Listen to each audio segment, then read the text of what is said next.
오늘 본문은 예수님과 세례 요한 간의 미묘한 갈등 또는 경쟁 이런 것으로 시작되고 있습니다. 25절을 보겠습니다. 이에 요한의 제자 중에서 한 유대인과 더불어 정결 예식에 대하여 변론이 되었더니 아멘. 자, 요한의 제자와 한 유대인 사이에 벌어진 이 변론의 주제가 뭘까요? 정결 예식이었습니다. 정결 예식은 더러움을 씻는 겁니다.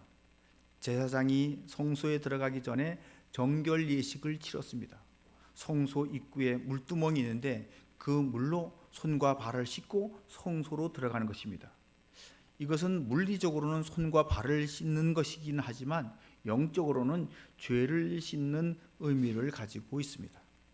자, 그럼 이 정결 예식을 주제로 무슨 변론을 벌였을까요? 자, 22절, 23절에서 이 변론의 구체적인 내용이 무엇인지를 알 수 있는 내용이 나옵니다.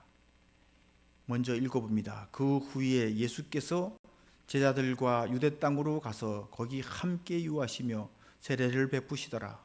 요한 또 살렘 가까운 에논에서 세례를 베푸니 거기 물이 많음이라. 그러므로 사람들이 와서 세례를 받더라. 아멘. 자, 이 말씀을 볼 때 정결 예식으로 인해서 벌린 이 변론의 구체적인 내용은 세례였다라고 하는 것을 알 수가 있습니다. 자, 그렇다면 이 당시 세례는 유대인의 정결 예식 중에 하나였다는 겁니다. 그래서 오늘은 세례가 무엇인지를 살펴보겠습니다. 자, 먼저 세례의 기원에 대해서 말씀드리겠습니다. 세례는 유대교에서 시작됐습니다. 히브리어로 미크바라고 하는 말이 있는데 이 단어는 웅덩이, 욕조라고 번역될 수 있는 말입니다. 어떤 정결하지 못한 행위를 했다든가 정결하지 못한 어떤 것과 접촉했을 때 성전에 들어갈 수가 없기 때문에 몸을 완전히 물에 잠그는 그런 의식을 했습니다. 그리고 이방인이 유대교로 개종하기 위해서는 할례도 받아야 되지만 또 하나 이렇게 온몸을 물에 잠그는 의식을 통해서 유대교로 개종을 했습니다. 이것이 세례의 기원입니다. 자, 그런데 세례 요한은 이런 미크바를 대중화한 사람이에요. 미크바는 몸을 잠글 수 있는 어떤 웅덩이라고 하는 뜻인데 그런 웅덩이, 그런 욕조에는 여러분 많은 사람이 몸을 담글 수 없겠죠. 많은 사람이 몸을 그 물에 담근다면 그 물은 오염될 겁니다. 그래서 흐르는 물, 어떤 생수의 몸을 담가야 되는데 세례 요한은 바로 그런 물이 흐르는 요단강에서 세례를 행함으로 이 정결 의식을 대중화한 사람입니다. 자, 이번에는 예수님의 세례를 한번 생각해 보겠습니다. 예수님도 세례 요한에게 가서 세례를 받으셨습니다. 세례는 분명히 더러움을 씻는 행위, 죄를 씻는 행위입니다. 그렇다면 예수님도 죄가 있었다는 걸까요? 예수님이 죄가 없으신 분이라면 죄 사함의 세례를 받을 필요가 없는 것 아니겠습니까? 그런데 예수님께서 왜 세례를 받으셨을까요? 마태복음 3장에 보면 예수님께서 세례 요한에게 세례를 받으러 나오시는데 그때 요한이 예수님께 이렇게 말합니다. 내가 당신에게 세례를 받아야 할 터인데 당신이 내게로 오시나이까? 자, 이 말은 예수님이 세례 요한보다 더 거룩하고 더 권위 있다는 말이죠. 자, 그렇다면 세례는 영적으로 더 권위 있고 더 거룩한 사람이 그렇지 못한 사람에게 베푸는 행위가 세례라는 겁니다. 자, 그러자 예수님께서 요한에게 이렇게 대답을 하십니다. 이제 허락하라. 우리가 이와 같이 하여 모든 의를 이루는 것이 합당하니라. 자, 예수님은 세례 요한이 더 거룩하고 권위가 있어서 그에게 세례 받으러 오시는 것이 아니고 모든 의를 이루기 위해서 세례를 받는다라고 말씀하신 것입니다. 자, 모든 의가 뭘까요?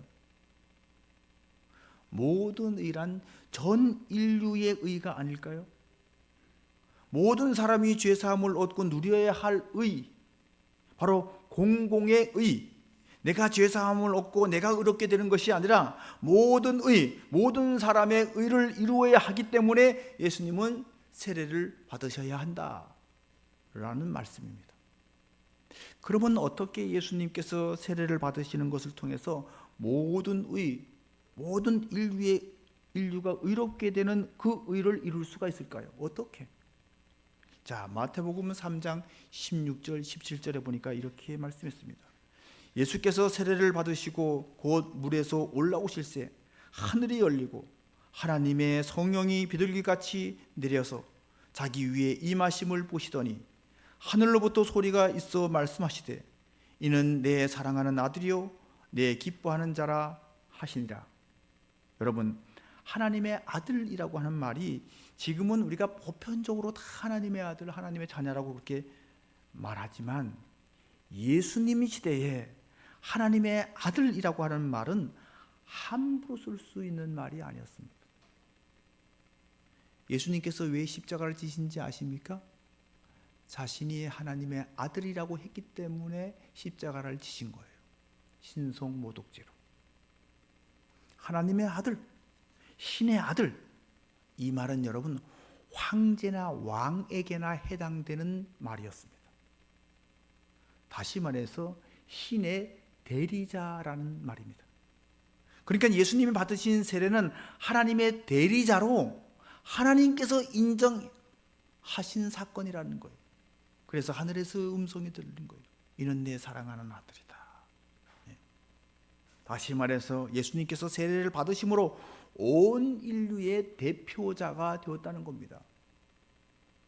그래서 이후에 예수님의 십자가 사건, 이것이 연결되어서 그 예수님이 죽으심은 그냥 한 개인의 죽음이 아니라 온 인류를 대표하고 온 인류를 대신하는 죽음이 될 것이라고 하는 암시가 바로 여기에 담겨져 있는 것입니다. 예수님이 세례를 받으심으로 온 인류의 대표자로 인정되고 선포되셨습니다. 그러므로 이후 예수님의 십자가의 죽음도 인류의 대표로서 온 인류의 죄를 대신한 죽음이 되었던 것입니다.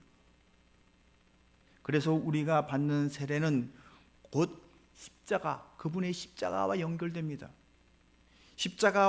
십자가와 세례는 의미가 같아요. 십자가 사건은 세례의 의미를 더 확실하게, 더 크게, 더 실제적으로 우리에게 보여주고 있습니다. 그러므로 세례는 예수님의 십자가의 죽음과 부활을 우리에게 그대로 재현한다고 하는 것을 우리는 분명히 알아야 합니다.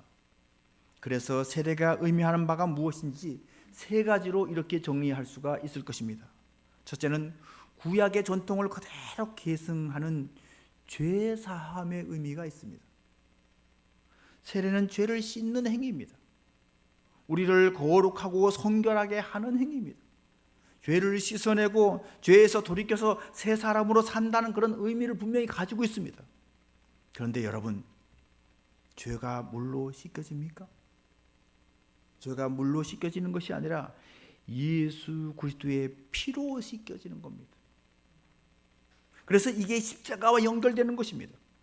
그래서 우리는 예수님의 그 이름으로 세례를 받는 거예요. 예수님은 우리의 죄를 지고 가신 분이십니다. 보라, 세상 죄 지고 가는 하나님의 어린 양이로다. 히브리서 9장 22절에도 피 흘림이 없은즉 사함이 없느니라. 아멘. 우리가 물세례를 받지만 그 물이 예수님의 보혈로 바뀌어서 우리 죄를 씻어내는 줄로 믿습니다. 아멘. 자, 그 말씀을 히브리서 10장 22절에는 이렇게 표현하고 있습니다. 우리가 마음의 뿌림을 받아, 좀 띄워주세요. 성경 구절. 우리가 마음의 뿌림을 받아 악한 양심으로부터 벗어나고 몸은 맑은 물로 씻음을 받았으니 참 마음과 온전한 믿음으로 하나님께 나아가자. 아멘. 마음의 뿌림을 받아 뭘 뿌렸죠? 마음에 뿌리는 게 뭐예요? 피를 뿌렸다는 얘기죠.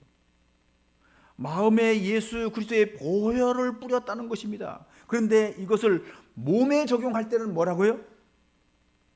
몸에는 몸은 맑은 물로 씻음을 받았으니 이렇게 표현한 거예요. 우리 몸에 물을 뿌리는 것은 우리 마음에 피를 뿌리는 것을 상징한다는 것입니다. 자, 그러니까 우리 몸에 물을 뿌려서 세례를 받는 것은 우리 영에 예수 그리스도의 피를 뿌리는 겁니다. 이게 죄 사함이라는 거예요.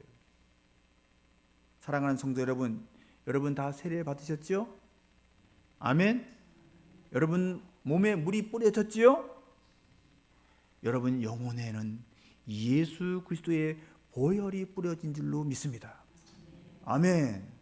이게 세례의 의미예요. 자, 두 번째로 세례는 예수님과 연합하는 것입니다. 세례는 예수님과 함께 죽는 겁니다. 골로새서 2장 12절입니다. 너희가 세례로 그리스도와 함께 장사되고 또 죽은 자들 가운데서 그를 일으키신 하나님의 역사를 믿음으로 말미암아 그 안에서 함께 일으키심을 받았느니라. 아멘. 세례는 헬라 말로 밥티마스라고 하는데 동사로는 밥티조라는 거예요. 이 말은 여러분 물에 잠기다, 물로 씻다 그런 뜻도 있는데 또 하나 이런 뜻이 있습니다. 익사하다, 물에 빠져 죽다. 자, 그러니까 세례라는 말은 이게 죽음을 의미하는 말이에요. 로마서 6장 3절 4절입니다. 무릇 그리스도 예수와 합하여 세례를 받은 우리는 그의 죽으심과 합하여 세례를 받은 줄 알지 못하느냐? 그러므로 우리가 그의 죽으심과 합하여 세례를 받음으로 그와 함께 장사되었나니. 아멘. 그래서 세례는 예수 그리스도와 함께 죽고 예수 그리스도와 함께 다시 사는 그것을 상징하는 것입니다. 세례는 익사하는 거예요. 나의 옛 자아가, 나의 옛 사람이, 나의 옛 본능이, 나의 옛 고집이 물에 빠져 죽는 겁니다. 이 죽음이 없이는 다시 살 수가 없습니다. 십자가가 없는 부활이 있을 수 없듯이 내 옛 사람이 죽지 않고는 새 사람으로 거듭날 수가 없는 것입니다. 그래서 세례는 죽고 다시 사는 것인데 나의 옛 자아가 죽고 나의 죄성이 죽고 그리스도와 함께 다시 사는 것입니다. 로마서 6장 10절 11절입니다. 그가 죽으심은 죄에 대하여 단번에 죽으심이요 그가 살아계심은 하나님께 대하여 살아계심이니 이와 같이 너희도 너희 자신을 죄에 대하여 죽은 자요 그리스도 예수 안에서 하나님에 대하여는 살아있는 자로 여길지어다. 아멘. 여러분, 살아있는 것과 죽은 것의 차이가 뭡니까? 죽은 자는 말이 없다. 그렇죠. 죽은 사람은 반응이 없습니다. 죄에 대하여 죽었다는 것은 죄에 대해서 반응하지 않는다는 얘기예요. 하나님에 대해서 살아있다고 하는 것은 하나님께 반응한다는 말입니다. 죄에 대해서 반응하는 사람은 그 사람은 옛사람이고 하나님께 반응하는 사람 새 사람이 되었다는 것입니다. 그래서 갈라디아서 2장 20절에서 사도 바울은 이렇게 말합니다. 내가 그리스도와 함께 십자가에 못 박혔나니 그런즉 이제는 내가 사는 것이 아니요 오직 내 안에 그리스도께서 사시는 것이라.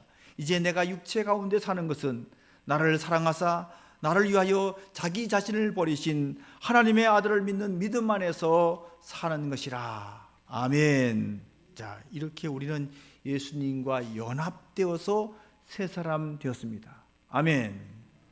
자, 세 번째로 세례는 하나님의 백성에 소속되었다는 거예요.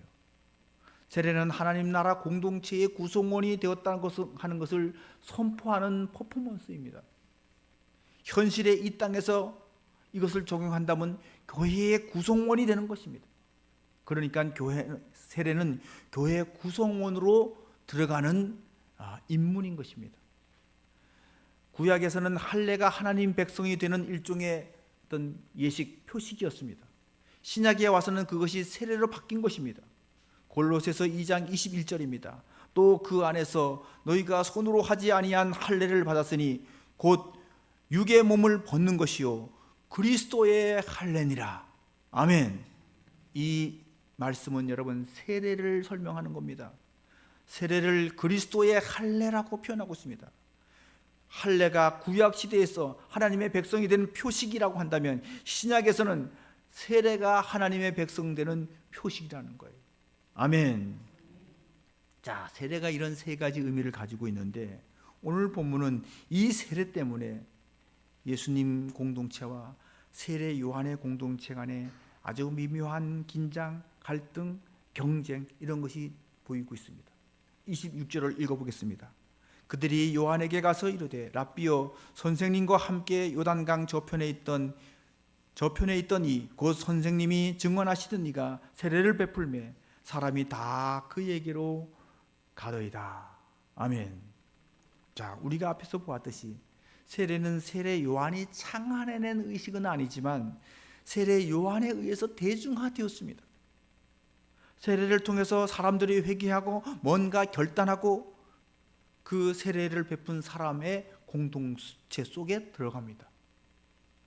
그런데 예수라고 하는 사람이 나타나서 그 사람도 세례 요한에게 세례를 받았던 사람인데 그가 세례를 주는데 더 많은 사람이 예수님께로 가서 세례를 받는 것입니다. 그래서 세례 요한의 공동체보다 예수님의 공동체가 더 많은 사람이 모이는 공동체가 되고 있다는 것입니다.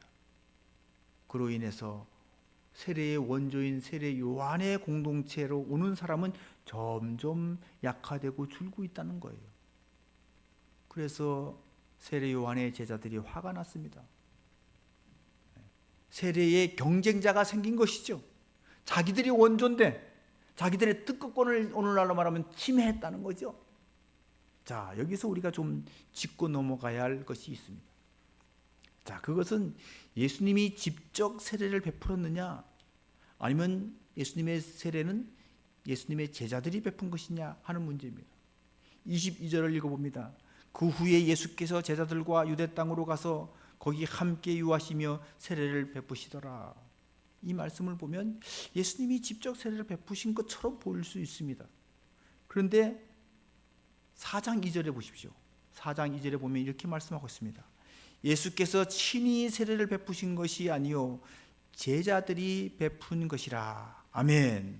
자, 이 말씀을 볼 때 제자들이 그 세례는 예수님의 세례는 제자들이 베푼 것이랍니다.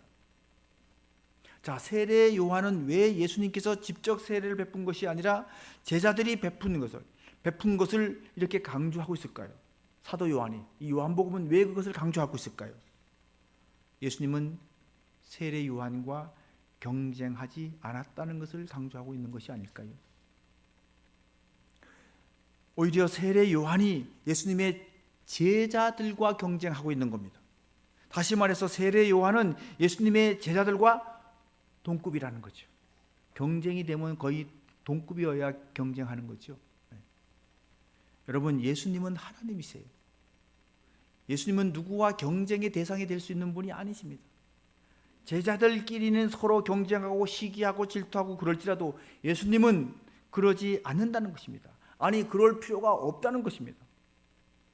예수님은 경쟁하시는 분이 아니십니다. 기독교는 타 종교와 경쟁하는 종교가 아닙니다. 요한의 세례와 예수님의 세례의 차이를 여러분 아시죠? 앞에서 세례의 개념을 설명할 때 여러분 어렴풋이 알게 됐을 것입니다. 요한이 이렇게 말합니다. 요한복음 3장 11절입니다. 마태복음 3장 11절입니다. 나는 너희에게 회개하게 하기 위하여 물로 세례를 베풀거니와 내 뒤에 오시는 이는 나보다 능력이 많으시니 나는 그의 신을 들기도 감당하지 못하겠노라. 그는 성령과 불로 너희에게 세례를 베푸실 것이요. 그렇습니다.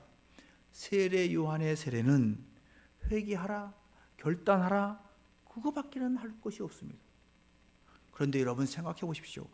회개한다고 결단한다고 우리가 구원받을 수 있습니까? 아닙니다. 더 중요한 것은 하늘로부터 능력이 임해야 합니다. 하늘로부터 은혜가 임해야 합니다. 회개로 자아를 죽이는 것으로 끝나지 않고 다시 살아나는 은총이 있어야 합니다. 그렇죠? 다시 살아나는 은총. 그 은총을 우리는 부활의 은총이라고 합니다. 새 생명의 은총이라고 부릅니다. 바로 그것이 성령 세례죠. 아멘. 세상 종교가 아무리 수양을 하고 돌을 닦고 수련을 한다고 할지라도 그 수양과 돌을 닦는 것 그것으로 구원받는 것이 아니잖아요. 하늘로부터 오는 능력이 임해야, 하늘의 은총이 임해야 우리가 구원받게 되는데, 그 하늘의 은총을 줄 수 있는 분, 그분은 오직 예수 그리스도 그분밖에는 없다는 겁니다. 아무리 세례 요한이 세례의 원조라 할지라도 자신에게는 그 능력이 없다고 하는 것을 말씀했습니다.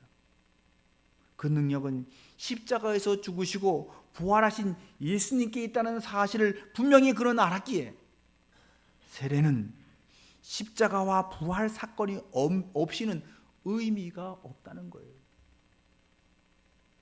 십자가와 부활 사건이 없이는 세례는 아무 의미가 없는 거예요.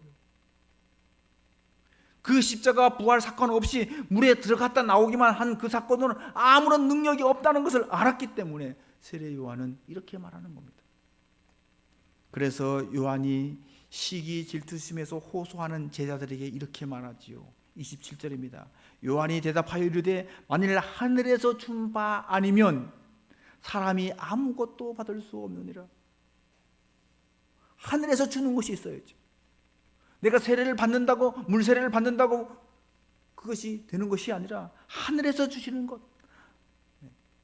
진정한 세례는 여러분, 하늘에서 주시는 그분, 그분의 권세, 그분의 자격, 그분의 능력을 가지시고 있은 그분, 그것을 누가 주시는 거예요?